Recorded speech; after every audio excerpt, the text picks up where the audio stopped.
ইরানের অভিজাত সামরিক বাহিনী আইআরজিসি জানিয়েছে দেশটি দীর্ঘমেয়াদী যুদ্ধের জন্য পুরোপুরি প্রস্তুত এবং শিগগিরই নতুন প্রজন্মের কৌশলগত অস্ত্র ব্যবহার করা হতে পারে। আইআরজিসির মুখপাত্র ব্রিগেডিয়ার জেনারেল আলী মোহাম্মদ নায়েনি বলেন, আগ্রাসনের জবাব দিতে ইরান দীর্ঘ সময় ধরে যুদ্ধ চালিয়ে যাওয়ার জন্য প্রস্তুত রয়েছে। তিনি বলেন, ট্রু প্রমিস 4 এর অভিযানের অধীনে এখন পর্যন্ত যে ধারাবাহিক হামলা চালানো হয়েছে তা ইরানের প্রকৃত সামরিক সক্ষমতার কেবল একটি ছোট অংশ। নায়েনি আরও বলেন, ইরানের নতুন উদ্যোগ ও নতুন অস্ত্র আসছে। এসব প্রযুক্তি এখনও বড় পরিসরে ব্যবহার করা হয়নি।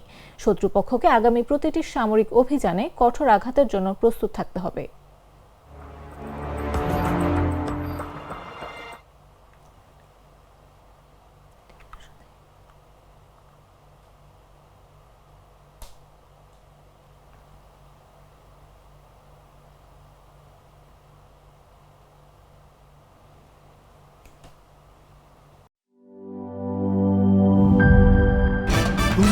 ভয় পাস না, এটা কসমিক ডোজ। শব্দের আরেক নাম কসমিক ডোর। এর ওয়াল থিকনেস ও রিপ থিকনেস বেশি থাকায় এটাকে 50 বছরেরও বেশি। কসমিক ডোর, নিশ্চিন্তে 50 বছর।